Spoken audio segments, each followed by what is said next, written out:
Welcome, everybody, to another edition of Sober Life Podcast. I'm your host, Scott Jones. I want to thank you all for joining us. And before we get started with the show, I want to remind you it's very important that you subscribe to the channel and that you share this with your friends. And, of course, leave comments because we see those. Even if you're watching a replay, which you will because we're pre-recording the show, we do go back and look at those comments. So if there's something you'd like to share with us, or if you want to reach out to any of our guests, leave that in the comments and they will get that information and they'll be able to get back to you. That's the easiest way to do it. Also, if you'd like to be a guest on this show, if you'd like to talk about recovery or your addiction journey or your mental health journey, that's really important as well. Please join in. This show is being brought to you by Sober Life Studios and, of course, One Brother, One Sister, our nonprofit, which makes sure that first responders gets all the education, training, and support that they need to deal with trauma, mental health, and addictions as well. All right. I'm in the home studio today. I'm not in the big studio at the office. I'm in my home studio today because I've got a little touch of whatever this last, I don't know, Porky Pig virus thing, whatever's going around. I don't know. Somebody forgot to wipe themselves in Manila somewhere. Now I got some disease. I don't know what it is. But that's it's been going around, some sort of chest infection. But I'm fine. And my other guests that they're joining us, they've already been through it. So we're all good. And you cannot catch it by watching this show. So don't worry about it. Take off your mask, lick the screen, you'll be fine. All right, let me bring our first guest in, and I'm going to bring him in just in the order that they showed up today. First guest we have is Jason Pryor. And Jason is coming to us from Serenity Springs Recovery Center. Jason, how are you, brother? You got to unmute. There you go. Doing well, Mr. Scott. Thank you for having me on the show today. Man, it is such a pleasure, such a pleasure. We're going to be up in your neck of the woods coming up in a few weeks. So we'll get a chance to hang out and share a cup of coffee or something. Yes. But I want to thank you for taking the time to share your story and share everything else with us today. Yeah, for sure. It's just a pleasure to sit down with you guys, especially you and Miss Karen, have you guys come to our area, make some good connections, try to get rid of some of the stigma around, alcoholism, substance use disorder, and addiction. And so I guess a little bit about me, and probably one of the most important things in my journey and learning my truth is that I am alcoholic. And more importantly, that I've recovered from this disease, a hopeless state of mind, not to be mistaken with cured, but I no longer have that obsession. And as long as I don't put the first one in, I don't struggle with the allergy either. And it's been a long journey. So kind of how I got here, originally from Georgia, Athens, go Dogs. Yes, never would have guessed you were a Southerner. Yes, sir. You can tell by the accent, huh? Yeah. And so I kind of keep it short. We all know the horror stories, but basically about 17 years of running and gunning, and it ends up being, intravenous methamphetamine use and wow. vodka by the half gallons. And when I've come to learn and understand, and probably the oldest definition of alcoholism to me is just I have this yearning to be okay. And as far as I can look back, man, I think I've had that my whole life, even as a child. And what I come to learn about myself is that, drugs and alcohol were never the problem, but it was the solution to the problem, which is the way that I thought and the way that I felt. I have a spring inside my chest that's wound up like a 7-day clock, and I'm riddled with fear and anxiety and, fear of what you guys think about me, fear of what I think about myself, fear of losing what I have, not getting what I want. And I'm not much, but I'm all I think about all the time. And that's a good way to explain how that works. And then you really got that feeling in there. And you certainly, you've qualified yourself to be somebody. And I'm so glad you found your way to recovery, my friend. This is really good. Mm-hmm. I want to bring on Chaz as well. And Chaz Stoneking is joining us. And Chaz is from St. John's Recovery Place up in your neck of the woods. You guys are kind of working together up there. And Chaz, tell us who you are and where'd you come from? Absolutely. Thanks, Scott, so much for having us on today. Jason, always a pleasure. Love working with my friends over there at Serenity Springs. And you guys, too, and what you're doing for the community, Scott, you and Karen, one brother. I do identify as somebody in recovery. And, I never thought I could say that. And when Jason was introducing himself, he said some really good things that my whole life I thought I was alone. I could around people, my family that We're getting clipping.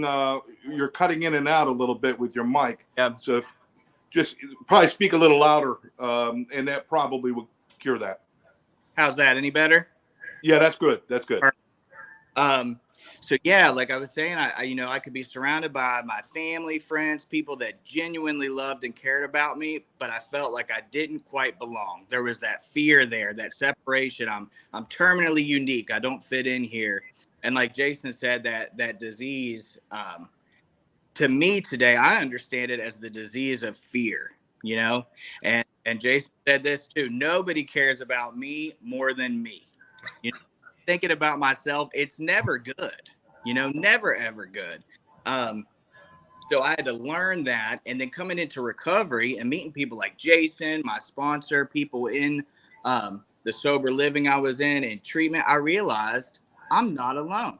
I'm not alone. There's people that feel the way I feel, think the way I think, and we have a common problem no matter where we come from.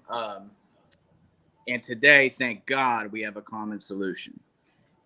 Well, and I think everybody understands, which unfortunately a lot of treatment is based on, let's tell everybody what they already know about how bad their life is. Mm-hmm. I want to talk about how good it can be. Yes. But the first thing I want to know is generally there's one turning point. There might be several things that compound, but there's one turning point that happens for everybody, and it's different for everybody, where they kind of wake up to the idea that I have to change. Jason, can you tell us what that turning point was for you? I can. And it was October 16th, 2018. And I kind of got to give a backstory on this because, a lot of times we get this misconception that the surrender part of my first step experience is going to be conditioned by external circumstances, which it wasn't for me. 6 months before this, I was sleeping in a laundromat with nothing except for a phone and some people, associates that I probably shouldn't be associating with, but it was still an idea that I had. If I kept these connections, everything is going to be okay. I catch 2 possession with intent to distribute methamphetamine charges, and I go back to my sister's house. She's like the rock of my family. Always picks up the pieces. She's a saint. If I could grow up and be anything about this much like she is, I'll be winning. So I get a job back. I have some money in my pocket. I don't have a car, but I have somewhere to live. And I don't know, like this first step experience that I have, it was a gift for me because I'm not the type of guy that just goes and waves the flags like, hey, I give up. That's just not in me. The only difference is that the substances I was using no longer was solution. I no longer found peace and ease in drinking and drugging like I once did, and I was out of ideas. And in that moment, I became completely willing to do anything that somebody else told me to do, and I was ready to take direction. Thinking 6 months before that, Jay, you're sleeping in a laundromat, you're finna go back to prison, like all these things you thought like a normal person would be like, hey, that's it, that's enough, I'm done. But not me. I still got some ideas left. And so, the internal condition was so broken and I couldn't find any peace and relief in anything that I was able to surrender, which I think was a gift because I don't do that. Yeah, that's to have that awareness that I like to call it inspired awareness because we're not sure where it came from, where we say, this isn't working anymore because we'll lie to ourselves all day. That's right. If I took a sip of drink and blood came shooting out of my eyes, I'd say, well, at least it's pretty. We don't see what it is, but to have that inspired awareness where you say, this is no longer working in my life. This is no longer good. I'm no longer getting anything out of it. And I think that's really an important place where change can happen. Chaz, same thing for you, brother. I mean, you kind of laid it out there. You were heading down a bad place. What turned it around for you? Most definitely. So I was born and raised in West Virginia, small town in West Virginia. And around 2017, and I too took the IV route. Opiates and benzos, alcohol are my drugs of choice. Really anything I could put in my body to change the way I felt, mainly about myself. I wanted to belong, like I said. And so I moved down to Florida in 2017, trying that geographical location change, like I'm not I'm not the problem. West Virginia's the problem. Get me out of here. I'll go to Orlando. I'll get a job. I'll pay my taxes. I'll volunteer at the soup kitchen. You know, I gave recovery a shot. But I thought if I could just get out of West Virginia and move to a new location with family, you know, I'll be set. I'll cure myself. Like I said, never been in rooms of pathway treatment. And so I was sober for a little while, you know, about 2 weeks, and then got in some trouble. So that took me down another spiral, and it took me 3 more years to find that moment. It was May 14th, 2021. So I had a bad seizure, and parents had to find me outside on the pool deck. Took me to the hospital in Orlando. From there, stayed in the hospital about 7 days, and I was there and I cried. Right around COVID time.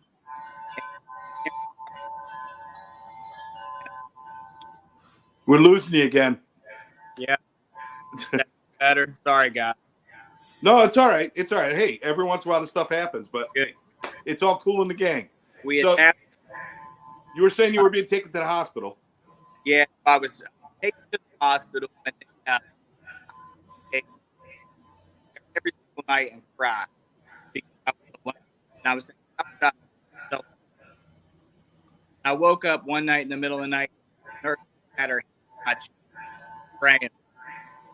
And it was, you know, I was beaten into a state of reasonableness to where I would be willing to do anything it took. And, you know, from that moment, like, God. All right. We caught 90% of that, so there's just a little bit of does somebody have chimes or something in the background? Am I hearing chimes, or is that just me? I hear it too. That's mine. Hold on 1 second. You got chimes. I do. I thought it was just me. I thought it's like, hey, you guys are so inspiring. We got like church stuff going on. It's God showing up. No, beautiful. I'm so glad you shared that. It's you know, it's one thing to find that moment where you say, I got to make some changes and I've got to do something different. I think there's also an important moment in everyone's recovery who has successful recovery. And successful recovery, I'm talking about years and multiples of years, where it's like you find that thing that makes it worth being sober, that you find that thing. Do you guys know what I'm talking about and having that experience? Yes. Jason, what was it for you? What was it that you found when you walked into recovery that made you say, this is where I belong? So I walked in recovery, like Chaz said, beaten to a state of reasonableness, crushed by a self-imposed crisis. I don't have anything else to try, but I don't believe that this is going to work. But I'm willing to take the suggestions that you're giving me. And so like it's a flimsy read at first. And I went through a long-term place called the Bridges of Hope in Georgia. And it's basically big book boot camp. You study the book. We go line by line. You're trained for sponsorship, walking out the door, down to shaving your face, tucking in your shirt, keeping your shoes in a line. And all this was, when I was there, I'm like, what does this got to do with staying sober? But it was creating the willingness to do something different because everything has to change. And so I sit in the Bridges of Hope and I go through the step work and I go through 4, 5, 6, 7, make my list in 8. And I go home to making amends on past to this person I basically tortured mentally, physically, emotionally, and spiritually.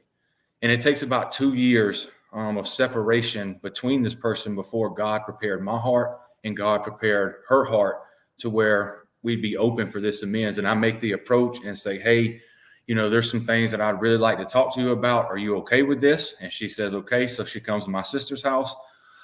And, you know, I go in there and I own all my mistakes, how selfish and self-centered I was, all the, you know, the manipulation and the lies and, you know, that all the pain that I had caused her. And I asked her the 3 questions that was taught to me in this amends process, you know, and I asked her, you know, how did this make you feel? And she told me, and I asked her, did I leave anything out? And she told me, and then I asked her what I could do to make it better.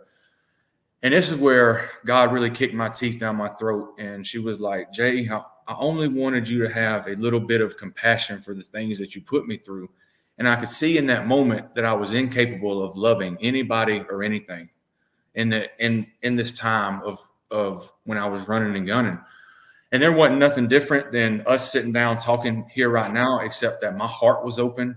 The willingness was there to do this. I was shaking like a leaf. This girl has every right to spit in my face, hit me in the mouth, do whatever she wants to. She has every right to do that.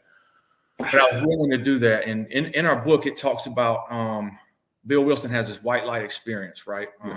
And I had a white light experience, and it wasn't that the heavens opened up and everything around me got real bright. It wasn't anything like that. But in that moment, God came in, it busted loose, and everything that I had been studying for the past 6 months, I had tangible results with, and I had a peace, and I was lifted up on my feet, and everything in the universe was in a straight line, and everything's going to be okay. And I became completely sold on the ideas in the big book of Alcoholics Anonymous, because now it's not a theory. I got tangible results. This stuff works. And I've never looked back. And from them, I know. And it was kind of like, the first time I think I smoked weed alcoholically as a teenager, because once I, smoked some weed, I was like, aha, this is it. I have arrived. I'm going to do this for a really long time. Yeah. And I had the same experience in step 9 in recovery. Wow.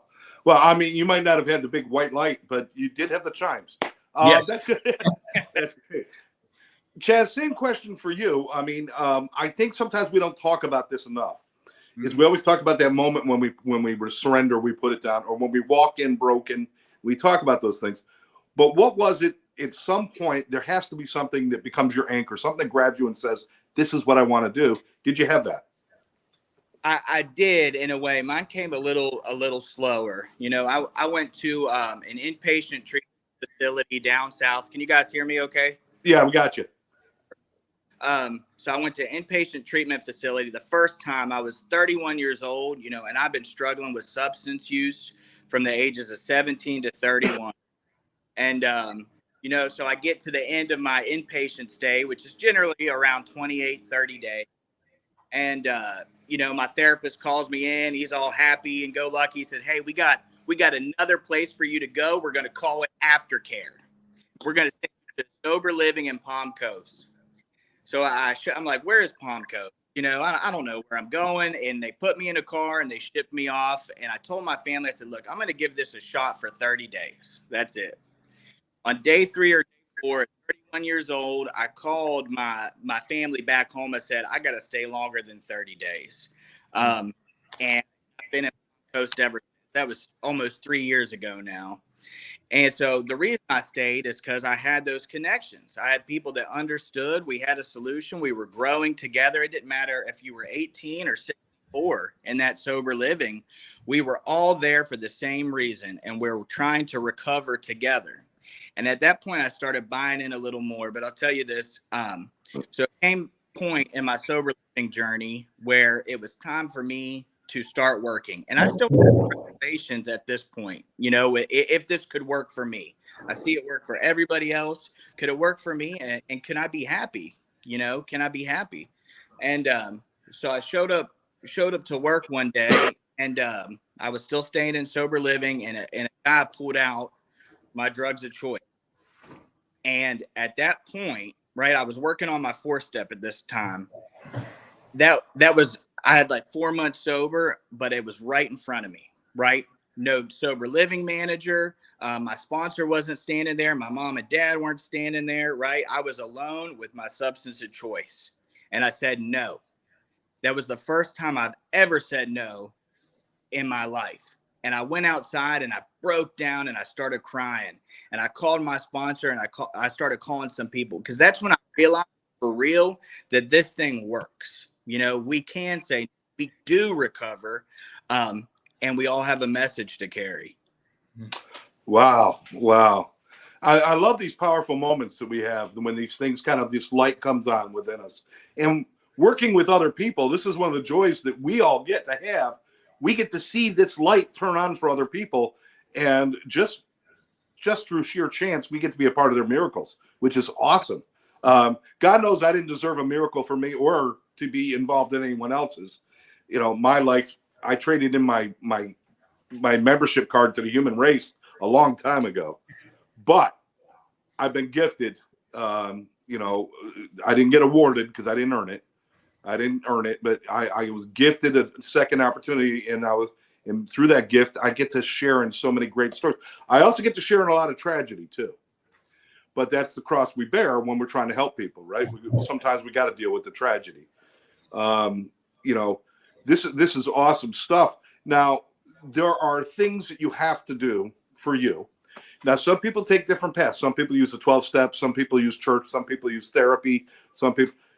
It's really about making that commitment. So if you had to say there's 3 things that are key to your recovery that you had to do at the beginning and that you continue to do today, what would those things be, Jason? Number 1, sponsorship, hands down. Behind that, probably prayer and meditation. And then behind that is probably 3 inventories for the rest of my life: an annual, a 10th step walking around, and a nightly review in my 11th step. Coupled with when I do them things, I get to be a service everywhere. And I get to, what happened for me is I come from a Southern Baptist background. So I had a lot of prejudiced ideas about what God was and how it was going to be and what it's going to look. And the big book just cracked this door open for me spiritually. Now, my sponsors got us down like a yogi path with Paramahansa Yogananda and a bunch of different things. And I can see all the spiritual principles and all religions line up the same. So I go to church on Sundays. I go to, Buddhist type sound baths and meditation sessions and things like that, whatever I can do, because to me, at the end of the day, I miss God a lot. And how do I find God is when I draw close near to him and I seek it. Right? I only find God in the seeking, and whatever that seeking is, the therapy, the soup kitchen that Chaz was talking about, being of service to people, the sponsorship and all these things. That's where I find my connection at. It's through the footwork and the seeking.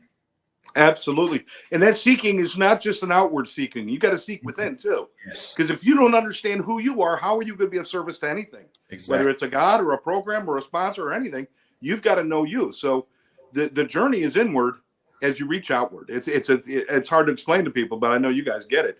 Chaz, what about you? I mean, what are some things that you do that you started doing then that you still do today that are part of your recovery? So, like you said, Scott, there is multiple pathways to recovery today. You got AA, Celebrate Recovery, Church, Smart Recovery. Like there's so many. I think there's over like 130, Yeah. And so I was, AA was kind of forced on me in sober living. I wouldn't have given it a shot. I'm going to be leaving. I'm not going to wander into a meeting and say, hey, I'm Chaz, I'm new. Can somebody help me? I have no clue what I'm doing. But sober living, they taught me what to do, because that's my problem. Drugs and alcohol aren't my problem. Sobriety is the problem. And I can't stay sober, and so I was suggested 5 things in early recovery by my sponsor. And that is, like Jason said, pray and meditate. Those are 2. Talk to another alcoholic, read some form of AA literature or spiritual growth, literature every single day, and go to a meeting, and I'll tell you what, I don't hit all 5 of those today. But when I do, I notice. And my family notices, my employer notices, the people I'm working with, they notice too, because, what I'm seeking is that. That's why I use substances, or like Jason said, he smoked weed alcoholically. I could work alcoholically before I knew I was an alcoholic. I would use women to treat my alcoholism, the gym, whatever it was, money, anything that gave me a sense of relief. And today, recovery has brought me that sense of relief, and I have a life that is beyond my wildest dreams. I go to sleep every single night feeling happy and like I fulfilled a purpose for the day, and I lived for myself long enough. Today, I get to live for something bigger, and there's relief and peace in that. I love all this stuff you guys are sharing here, and I think it's really, really important. I want to definitely give a big nod to sponsorship, because sponsorship isn't just relegated to the recovery world. If you want to start a business, you should find yourself, for lack of a better term, a sponsor or a Svengali or somebody you're going to follow, somebody who's your idol, so that you can learn from them. Because you don't walk in and just learn stuff because you walk into a room. You need somebody to show you the path. And that's really important in recovery, having the right person to show you that path. And guess what? There are bad fits too. There are times when, hey, listen, I've had sponsors where I've had to say, this ain't working. Because, we met and it was great for 10 minutes, but now that we're talking for 10 hours, this shit ain't working for me. I needed somebody else. And I had to find somebody that works with me. But through sponsorship, I learned new ways of doing things.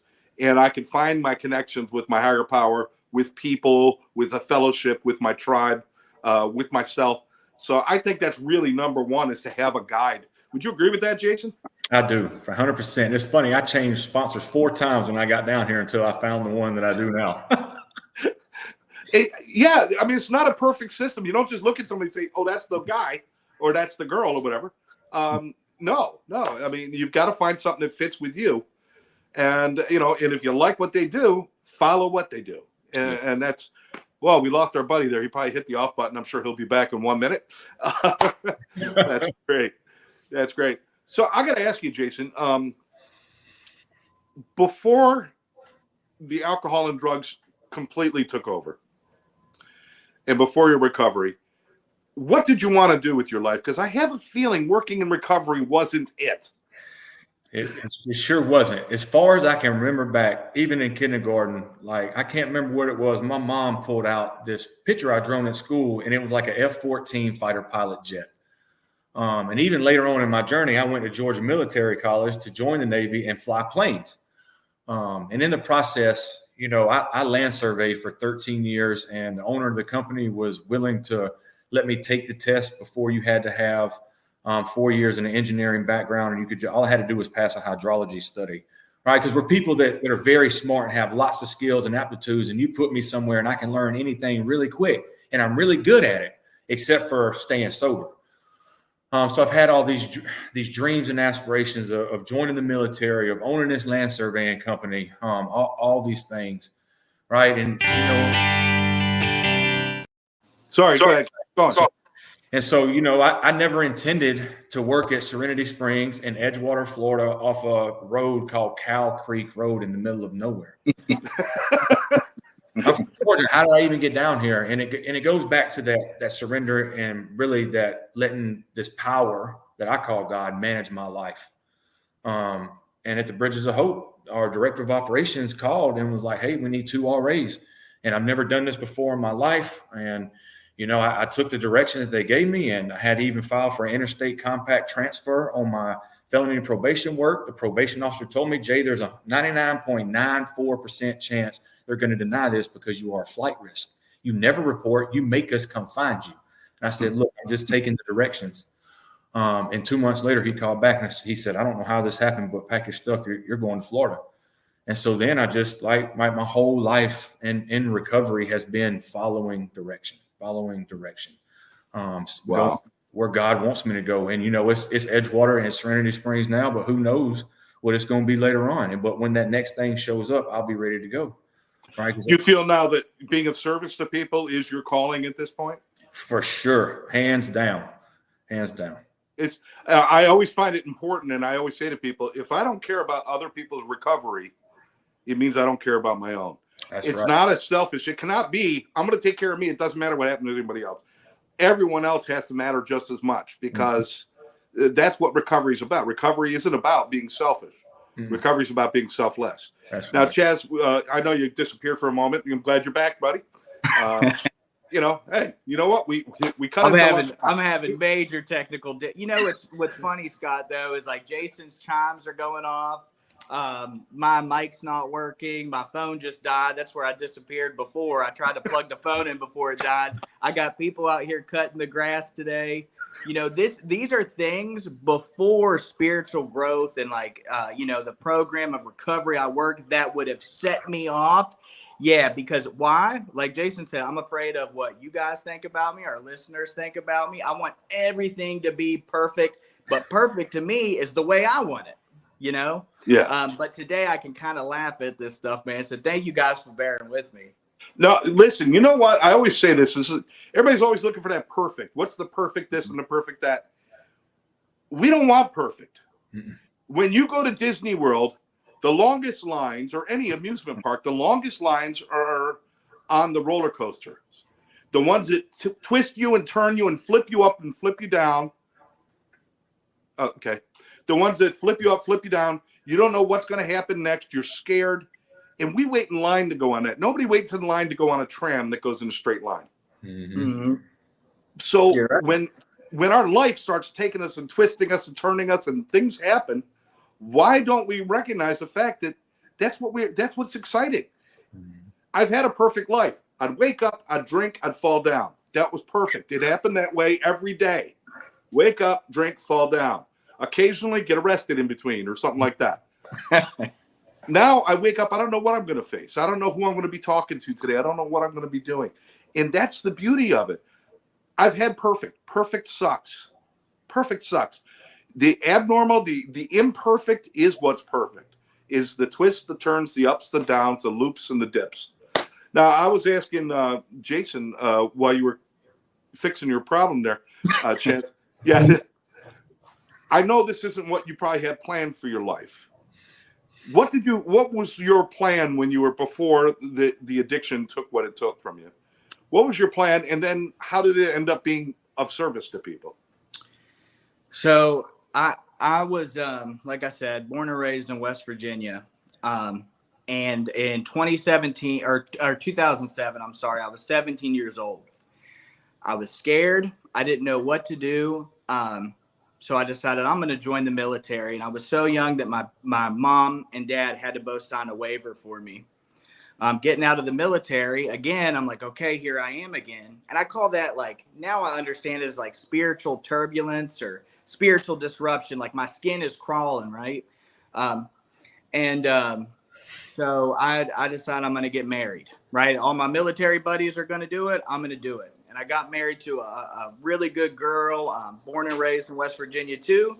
And, my plan from then was to start a family, go to work, right? And I wanted to go back to school, right? I wanted to be a good son. I wanted to be a good employee. I wanted to grow. I wanted to be a good husband, a good dad, a good member of the community. And there's a point, like I said, I do use Alcoholics Anonymous because it's worked for a long time and it works for me. So I'm kind of scared to try anything else at this point. If it works, it does need fixed. Yeah. There's a point in the doctor's opinion where it's talking about a gentleman, and it says, the book says, I've known men who have, had an important, I forget the exact quoting, but had an important date that was to end favorably to them, and then it says they took a drink a day or so prior to the date, and the phenomenon of craving at once became paramount so that all other interests weren't met. And that's what happened in my life. So I planned this great life, but I started using substances, and then at once that became my priority. That became the paramount. That's where my focus was, right? Because something I learned, Scott, from you and a training of yours that I did, was when you're doing an intervention or you're working with an individual, ask questions. Ask questions to the individual, and I use that today because if you would have asked me back then, do you want to be homeless? Do you want to irritate your family all the time? Do you want to be broke all the time? Do you want to wreck cars and end up in the hospital every other week? I would have said no, right? Well, like, how do we get there? That's something I learned from you. And then, like I said, I just moved down and somebody took some time and took a chance on me. And, and I think that's why, Scott, you do this, Jason does this, I do this, I can speak for myself, is because somebody did it for me. Somebody answered the phone, when they probably didn't want to. Somebody showed up when they probably didn't want to. They've been to work, they got family issues, whatever. But somebody took time. And because of their time and the love they gave me, I have recovered. And I'm able to help and show other people that recovery. And I feel like I have an obligation to do that today. I know. I love that. It's an obligation, but not an obligation that's like a chore. It's an obligation that I willingly do because it does pay so many rewards. It also comes with a lot of heartbreaks. I know all of us have had sleepless nights because we lost. We lost the battle. And the truth is it still 85% of the time we lose the battle. Mm-hmm. It's because we're not at that point yet where we've really figured everything out. We've got some answers and it works for some people, but we got so far to go. And I think, correct me if I'm wrong, Jason, I think you brought this up at the beginning. One of the biggest problems we have is stigma. If we can get rid of the damn stigma, yes, whether it's mental health, trauma, or addiction or alcoholism or whatever it is, and people could speak to how they're feeling and what's going on with them, we could help so many more people. And to have those open conversations, do you agree? Is that what's really missing in this scenario? Yes, I really do. And I think that we don't emphasize enough on, the real deal alcoholic or addict has lost the power of choice. Like if I could have just chose to be like, okay, I'm done with this, I'd have done that 17 years ago or however long ago when the mother of my children's packing up my whole house, saying, Jay, I'm tired of this. If you drink again, then I'm leaving. And I get in this horrible car accident and I come back home and she's packing up the whole house. And the only thing I can ask her is, will you take me to the liquor store? This is my family. These are my two children. This is the person that I love. If I could have chose something differently, I'd have chose it right then. And that we're not weak people or bad people, that we're sick, right? Absolutely, absolutely. But if there was more people to having that discussion, yes, then more people could have stepped forward and said, let me show you something. Mm-hmm. I don't believe somebody has to reach a breaking point. Mm-hmm. I think they just have to be presented the right thing at the right moment. And sometimes that's how it works. But what do you think about this, Chaz, with the stigma that we suffer from out there? And I want to say there's also a stigma. Recovering people, let's not be a part of the problem. Share your recovery, share your story, everybody's like, well, I don't like to tell people about that stuff. Well, if you don't, how do you expect somebody who's suffering to do it? Chaz, what do you think? So, I do 100% agree. There is a stigma, and growing up in West Virginia, there wasn't like, this recovery wasn't well known. It wasn't. The resources weren't there. And then when I came down to Florida, I still didn't necessarily know about the resources for about 3 years. But like you look at, people that do what Jason and I do out in the community, Scott and Karen, recovery community organizations, right? Spreading awareness, because I was looking down my road last night, standing outside. I meditated a little bit. I just stand out there and I look down the road and I'm thinking every single one of these houses is affected by this disease one way or the other. Maybe not directly, right? Like within the household, but indirectly. They got a cousin, an uncle, an employer, an employee. It doesn't matter, So with us being out there saying like, hey, we know people are struggling. There is help. We do recover. We're living proof. Everybody on this show is living proof of that. It means a lot. And like you spoke about too, about sharing your story. So my sponsor now, he goes, one time I was like really struggling with something and I voiced it to him and he said, man, I get it. I'm struggling today too. And this guy's got 5 years sober. And I think the lie we tell ourselves is after some time of sobriety, like, it is going to be great all the time.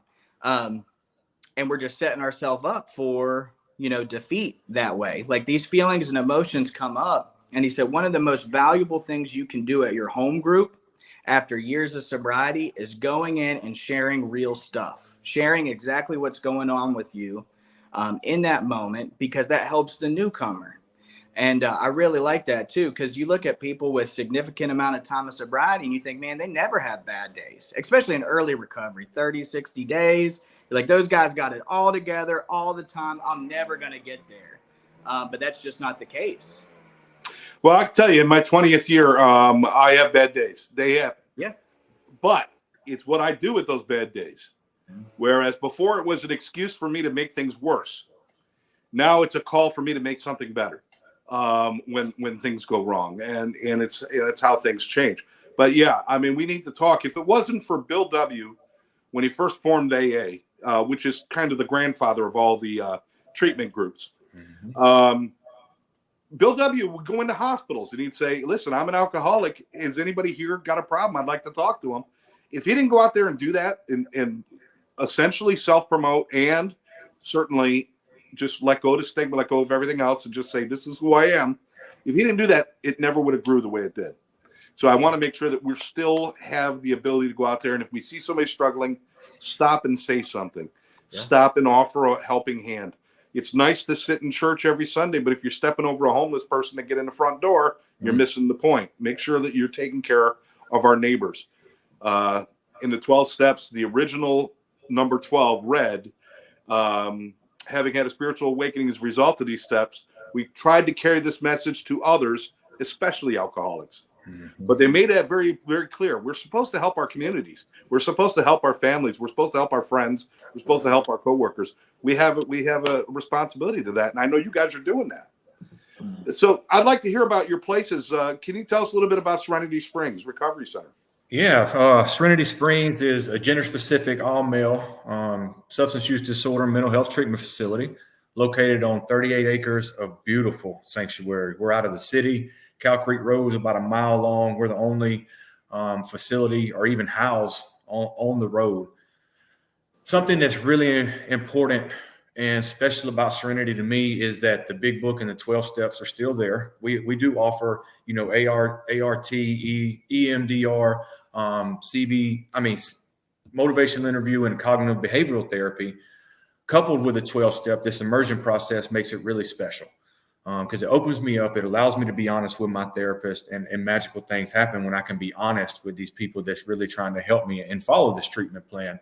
And the culture there, the culture being all male, that the groups get really transparent. These guys eat together, they sleep together, they go bowling together, they're recovering together, like they're in here sharing, some of their deepest, darkest, intimate secrets with each other at times. And it's just a wonderful place. We got a chef that's probably our MVP to the guys there that cooks 5 days a week, lunch and dinner. Saturdays, we try to get them out to bowling or putt-putting, maybe the movie theater, because they are in a very intense schedule during the week. First group starts with morning meditation at 7 a.m. and they're in group all the way to 5 o'clock in the afternoon, of course, with breaks in between, and 1.5 hour break between 12 and 1:45 right there at lunchtime. We work heavy on early discharge planning and case management to give these guys something to live for and make it real. We're ASAM accredited now, so we really look at every dimension of ASAM. Do these guys need employment? Do these guys want to go back to school? Do the family need healing? Do we need to work on housing? Do they need a driver's license? Do they need primary care doctors set up? And we work on all them things. We got a few guys in Daytona State College in the trade program. One's training to be a welder right now. A lot of these guys go to work at Publix here in our community. We go to outside meetings every night or have an H&I meeting brought in on Wednesday. Our alumni program comes in and shares their story, because I think it's really important for that identification piece. Be like, look, man, I know what it's like to sit on these couches where you're at. This is what Serenity done for me. This is the practical application of what they gave me here. I'm doing it out here, and this is what my life looks like today. And it's a special place. There's a lot of freedom there. They wander. We take them to the beach on Wednesdays, if weather permitting. And like I said, I think the most important thing there is the culture and the small, intimate environment we have. We're only having 19 beds. The client to staff ratio is 2-to-1. So they dig like it's a one-on-one sessions all the time. And it's not just getting shuffled through the herd. And, if there was 120, 130 bed treatment facility. Yeah. And having all one gender, all male, that's really necessary for some people. Yes. Not everybody needs to be in an all female or all male facility, but there are some people where they really need that because of maybe some other issues that they're having that now you can address in an open way where you couldn't do it in a code. So it's really important you look at and make sure it's the right fit. Yes. Obviously, Serenity's not right for everybody. If you're a pregnant young woman, you're not going to be going there. But for most people, it's a good place for them to look at. What's their website? www.serenityspringsrecoverycenter.com. There you go. It's just like it says, serenityspringsrecoverycenter.com. Chaz, tell us about St. John's Recovery Place. And I know you guys work hand in hand, so I'm glad you guys could. By the way, this is what we should be doing in the treatment communities, is different companies coming together and saying, listen, we're not running out of people who are sick. but we are running out of people who are working together to make it better. The fact that you guys can work together so well is such a good statement towards what you're doing in recovery now. So we appreciate it. But tell us about St. John's. Yeah, absolutely. I do want to circle back to something you said about Bill W. real quick early on. Yeah, please. Yeah. And, recovery, like they used to just do one meeting a week. There was no cell phones. I don't even know. They probably didn't even have landlines then. I don't know. No, a lot of places. And that made the 90 and 90 really hard to get done. You know that? Yeah. Took about 20 years to get there. But I think about that. Like, what's beautiful about today is like society is coming to the point. I think we're on the cusp of it. They're acknowledging that this is a problem, especially in the workplace and home. Recovery is 24/7 today. It doesn't matter where I am when I'm traveling.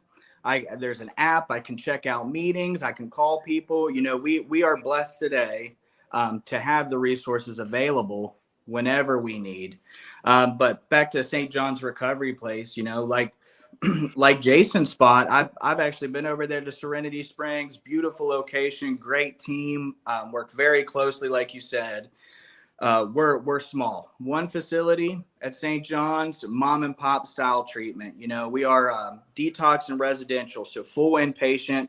Our program is about 28 days long. Work with essentially every insurance under the sun, and male, female, adult. And we're located on 8 acres of land next to Crescent Lake. So a lot like Jason's place, when we're out there I'm seeking peace, St. John's Recovery Place and Serenity Springs Recovery Center have done a phenomenal job with giving peace just with their location alone, and we offer group therapy, individual therapy. We also do EMDR therapy, which is great for processing trauma and the way our brain looks at it. What's really cool is we do brain mapping up there. And what I love about our brain mapping, too, is when somebody comes in, we try to do it the first 3 days of detox. They'll get brain mapped. And then they get it again on their way out the door. So in 28 days, you have a scan of your brain and say like, hey, within, 28 days, your brain has made this much progress, just in this short amount of time. Let's see what happens in another 28. Let's give it a shot. And I love that. We do vibroacoustic therapy, equine therapy. And we also have 2 pontoon boats that we take out on Crescent Lake. So, we're real big about nature and we want, it comes down to like me feeling at peace with self while building those connections in the treatment center. And we have strong case management support too. So they're going to work on, if somebody comes in and, they're struggling with legal stuff. A lot of us come in with some legal stuff hanging over our head. They're going to help you navigate that. FMLA paperwork for work, setting up aftercare, whether it's a standalone sober living or possibly Serenity Springs. We're going to work on a plan with the patient to get them where they need to go, because I couldn't go back to Orlando when I went to inpatient treatment center. And we want to have that conversation with our clients, our patients. Like some people come, they admit from Jacksonville. Maybe they have to go back to Jacksonville because they have a sponsor, have, work, have a family. We want to get them back there, but set them up with something. But some people are like, hey, I need to stay out of Jacksonville. I can't go back. We want to have a conversation with them and figure out the healthiest and most conducive path for their recovery too. Really strong alumni support, great team at St. John's. And what's the website for St. John's so people could check it out? Absolutely. So the website for St. John's Recovery Place is just sjrp.com. So really simple, really easy. I'm also going to give our listeners today my direct contact number, if that's okay, Scott. Please go ahead. Yeah. If I work for St. John's. I love St. John's Recovery Place sometimes.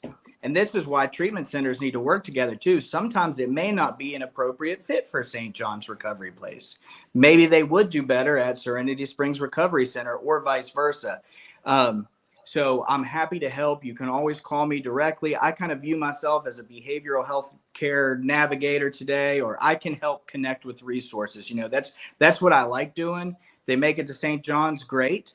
But if they need help with standalone sober living, PHP, looking for therapy outside of, inpatient treatment, I'm happy to do that as well. So my contact number is 407-552-7458. Text or call. Fantastic. Jason, you want your number out there as well? Yeah, I do. And I just want to say that St. John's Recovery Place has been a great asset for Serenity. We're residential PHP and IOP, so they're probably our number one place we send our detox to, and we can trust them to get them back. Their case management team is great. The nursing staff is great, so we fully support each other. And like Chaz said, we both work for this treatment, different treatment centers, but at the end of the day, my job is whoever calls my phone is to find that patient placement or resources that they need, whether it's man, woman, Right. child, whoever it is. And my number is 386-444-9981.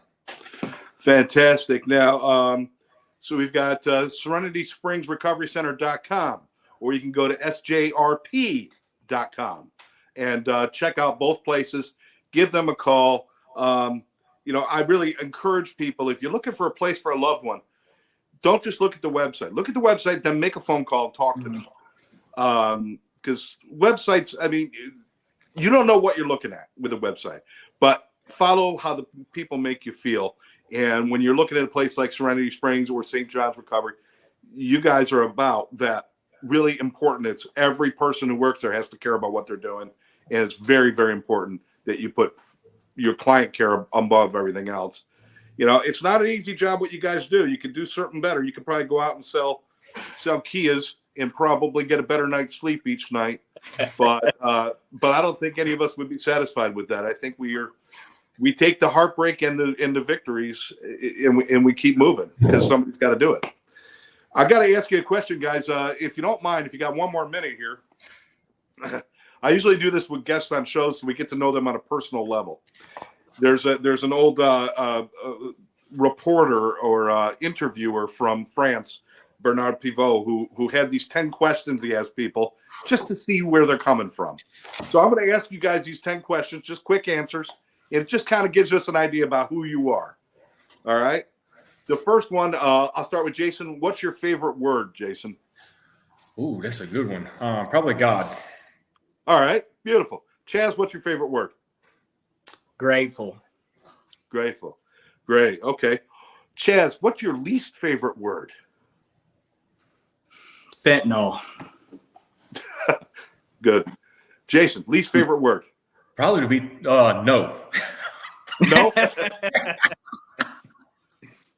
Okay. Jason, what gets you excited, like turns you on creatively and everything else? What is it that really gets you going?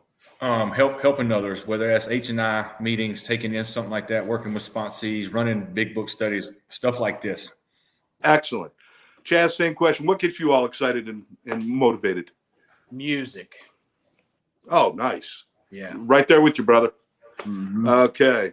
What, Jason or Chaz, what turns you off completely? Oh man, turns me off completely. I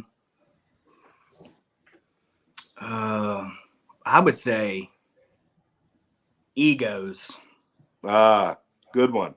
Yeah, arrogance is always right there with me too. But Jason, what turns you off, man? Small talk. Oh, okay. Well, we're just chit chatting here, so just sit down and shut up, buddy. All right, a couple more if you guys don't mind. Yeah. You can answer this if you want to. You don't have to, but you're allowed to answer. Jason, what's your favorite curse word? The F one. Okay. Chaz, favorite curse word?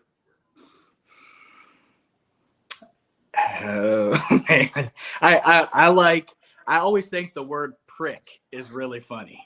Oh, okay. Okay. I don't know if I'm allowed to say that or not. No, it's fine. You can say it. You can say it. No, we're allowed to say this. You know, the way you said that, it really does sound funny. It's just the way you say it. Okay.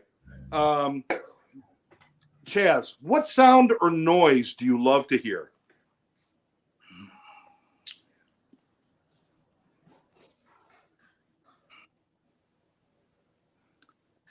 I love hearing the birds chirping in the morning.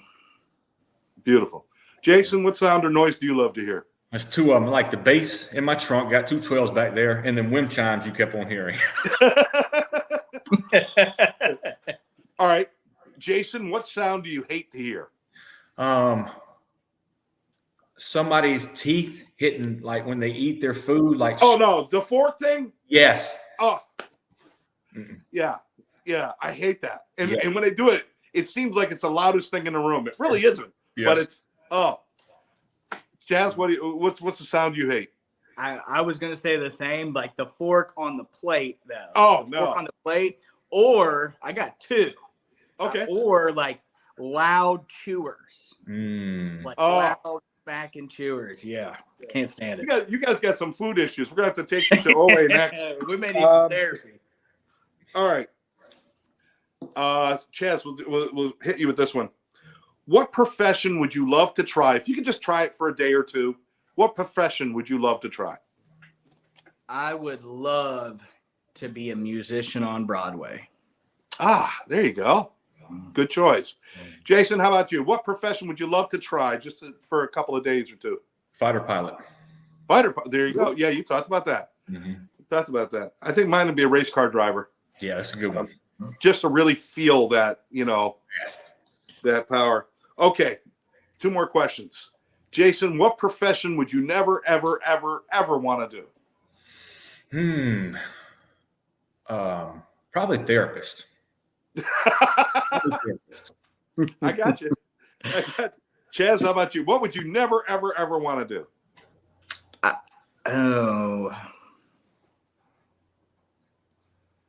Man, these are good questions. Yeah, they are. Like things we don't think about that often. I would say, after my time in the military and with what I do today, Jason and you, Scott, is we meet a lot of first responders.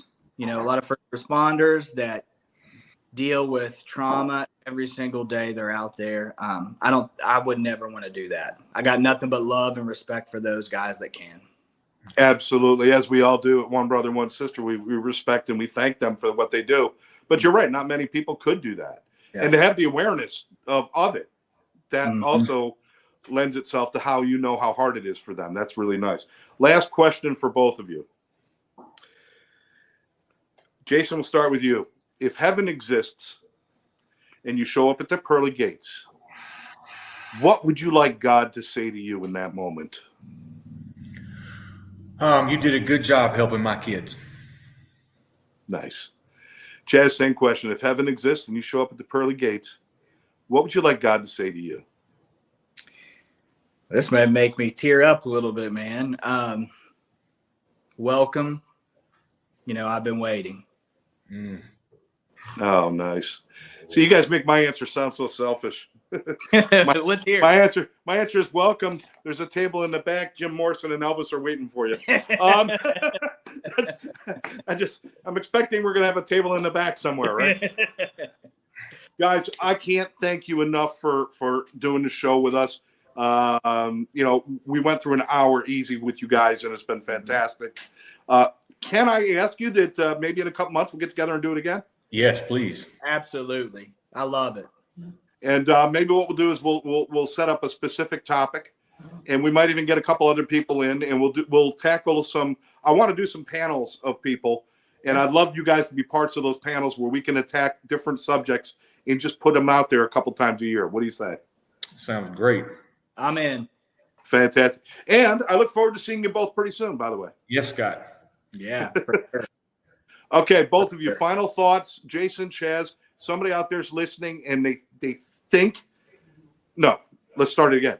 They know they should get help, but they can't move their feet. What do you want to tell them, Jason? Just give us a call. Like, we know what it's like to be there. The worst that's going to happen is you follow some directions and stay sober forever and have the life of your wildest dreams. Like literally going from homeless to Leave It to Beaver family with puppies and fences and houses, and all the things that you've ever wanted, which is a byproduct of doing this work, but the peace and freedom you get within, and to be okay. Thank you. Chaz, same thing. Somebody sitting there. What do you want to tell them? Same thing. Pick up the phone. When somebody calls me up, and they've made that call, and I don't mean to sound kind of, I don't want anybody to take this the wrong way, but happy, healthy people don't make those calls. They don't think about going to inpatient treatment. So if you pick up the phone and you need some information, you've done the hard part. Let Jason and I do the rest. We're going to help you. We're going to coach you. We're going to get you in somewhere. So I've also, I listened to a podcast a while back, and I'll share this real quick before we end, is, one of my favorite quotes today I heard in a podcast, and it was, everything I have ever wanted is on the other side of fear. Today I see fear as a threshold. Fear has kept me trapped in toxic relationships. It's kept me trapped in jobs that I hate. It's kept me trapped in negative thinking patterns and behaviors. It's kept me trapped in active addiction. So when we feel that fear today, reach out and grab somebody's hand. We're here waiting. Absolutely. Jason, Chaz, thank you so very much. Everyone out there, thank you for watching Sober Life Podcast. And as I remind you every time, every day, do 2 nice things for yourself, 1 nice thing for somebody else, and you're never going to have a bad day. 4, 1 brother, 1 sister, Sober Life Studios, the Sober Life Podcast. Scott Jones saying thanks for joining us. We'll catch you next time. Bye-bye now. Thanks, Scott.